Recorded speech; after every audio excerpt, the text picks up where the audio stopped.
Good afternoon. Today I'm out on the breezeway. I'm going to try for you guys a Jura. This is the first Jura I've ever had. I do have another bottle of Jura, but it's a 10, and it's an older bottling from the early 2001, 2002 was the last year they made the bottle, and I've just never opened it. I have had this one out and opened, and I forget who it was that really liked it. I can't think of which guy. But anyway, he really thought it was really good. This is very good bottling. I will get to it in just a minute. Let me get a little pour going so we can all see. I'm sure that's probably tinking pretty hard through that microphone right now. Anyway, looks like that. I'm sure you guys couldn't see nothing. But anyway, it's Jura single malt Scotch whiskey, aged 10 years, rich and rounder balance with subtle smoky notes and a sweet sherry cask finish. It says on the bottle, maturation in white oak bourbon barrels, finish in aged Olorosso Sherry Butts. 750 milliliter, of course, 40% alcohol by volume. Don't really think it says anything on here about color or chill filtration, so we will assume both, unless otherwise stated. Read on the back of the bottle. A touch of peat brings a rich, rounded balance, subtle smoky notes with a sweet sherry cask finish. It is warm in color with aromas of fruit, cracked pepper, and dark chocolate, and flavors of nectarines, ginger, and freshly ground coffee. I have my own notes. We'll go with that.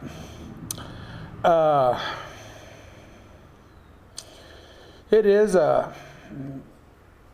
Jura's an often maligned. I mean, there's a lot of people that try it that don't really like it. This is the only Jura I've had.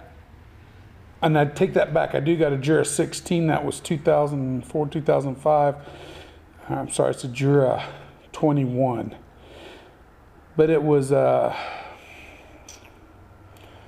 author wrote the book, 1984. It was the 20-year anniversary of his completing the book, 1984. Anyway, I digress. I can't think of his name right now, but that's neither here nor there. It has nothing to do with this. But it's a pretty color, copper-colored box. I mean, it's pretty neat. It shows Jura, where its position is off the coast of Scotland on the box. And we know Islay is literally just from, you can see the paps of Jura, I think it is from Bunnahabhain or Kalila's front part of their distillery. I digress here. We're going where we don't need to go. Okay. Nobody cares. I mean, people will care, but there's other books and other forums to get that information from. All right. Otherwise, this will go on forever. It is dark amber, real dark copper amber color. Legs fairly fast. I really don't know if you can tell anything by legs, but I've gotten so used to looking at them over the years that I just can't stop looking at them now. That is a weird sounding bird. I'm outside in the breezeway.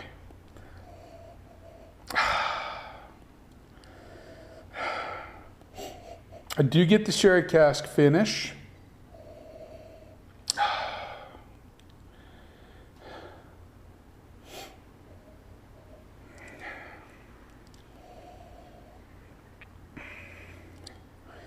And prunes, on this one, prunes come across to me. And I don't know why they do, but they come across to me. It's from that sherry cask maturation, 2 years or so. Well, actually it doesn't state the amount of time it was matured, but it comes from that sherry cask maturation. If I get prunes, I get honey.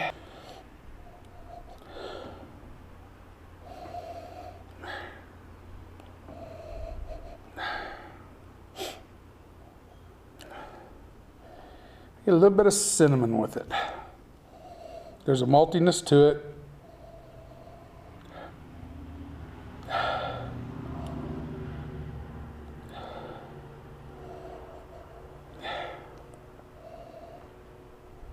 And there's like an indescript spiciness, spicy character. I will go with the ginger they say on there and that spicy character. That is the one thing that I think that off the back makes sense.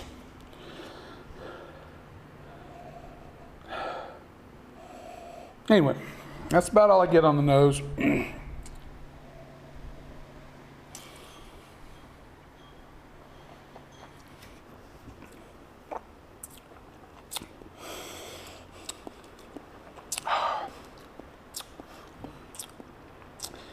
Vanilla, a touch of sour apple.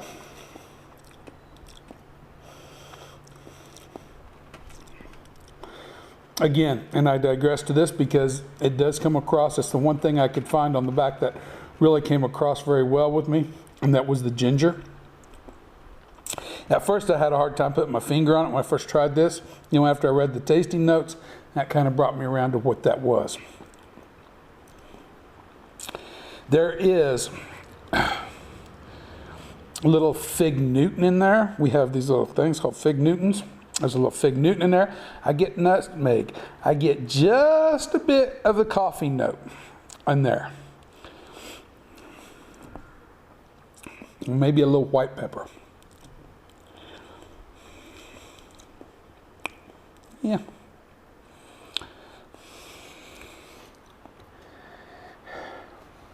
Now, on the nose, it was more cinnamon, but on the palate, it's more of a nutmeg. It is. It's a unique dichotomy there. I don't know if that's the right word, but a unique way it works.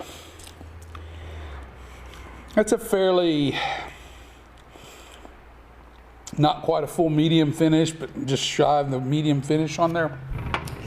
It's still not lingering. You still get the sour apple and a little bit of wood in the finish.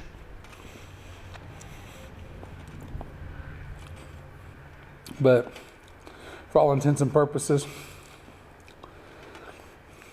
that's pretty much done right now. And, well, a little coffee still hangs around.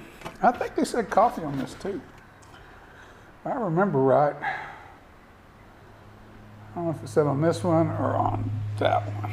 Dark chocolate, flavors of nectarines, ginger, freshly ground coffee.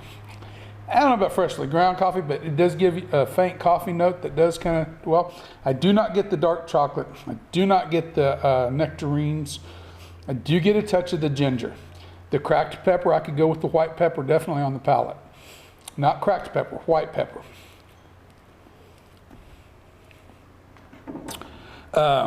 Fruity, the prunes last from the nose into the palate. And there's a vanilla and that prune in there that kind of backs up that, gives it that fruitiness to it. And the unripe apples, of course. The sour unripe apples. That's all I really get. Right? Coffee note at the end. Sure enough, I even noted it on this. This was $49.99, by the way, at an East Wichita store.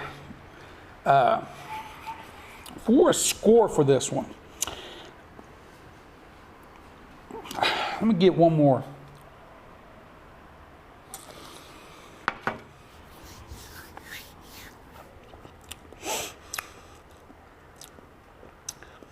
Because this is not a bad whiskey. For a 10-year-old whiskey, it's pretty complex. This one is not bad at all. Overall, it's not a bad whiskey. I'm out on the shelf on this one. I think I'm just going to middle line this one because for that price, for $49.99, it's definitely would be worth buying again, I think, once this bottle's down.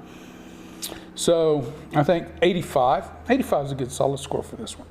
It's not going to wow your socks off. It's typical sherry finished thing. I don't get no peat.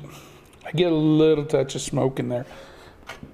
Just a little bit in the palate.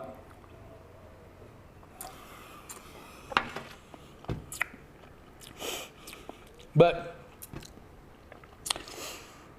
there's a little bit of smoke that none of the peaty character, I don't get any of the peaty character in it. Now, somebody who's had a lot less peat in their life may notice the smoke and the peat more prevalent than I do at this point, but I can't speak to that.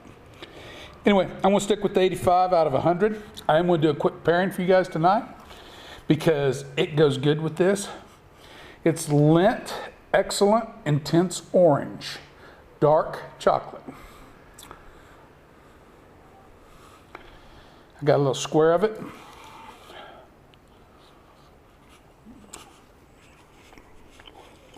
Now the dark chocolate and the orange tend to offset that kind of sour apple.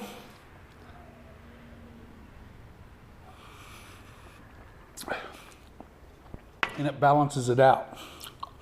They work very good together. That chocolate also kind of enhances the coffee note a little bit in this. I didn't notice that the first time I tried it. But I like the orange as it counterpoints well with this whiskey. For me, this works. I am not the whiskey couch. I'm not Gustav. He is the pairing champion of the world, as far as I'm concerned. But for me, the orange chocolate and this whiskey works very well together. Anyway, I've gone on plenty long enough. We don't need this to be any longer than it is. So remember, the spirit in your glass isn't running from you. Take your time, sip it, and enjoy it. You'll be better for it, as will we all. Have a good afternoon.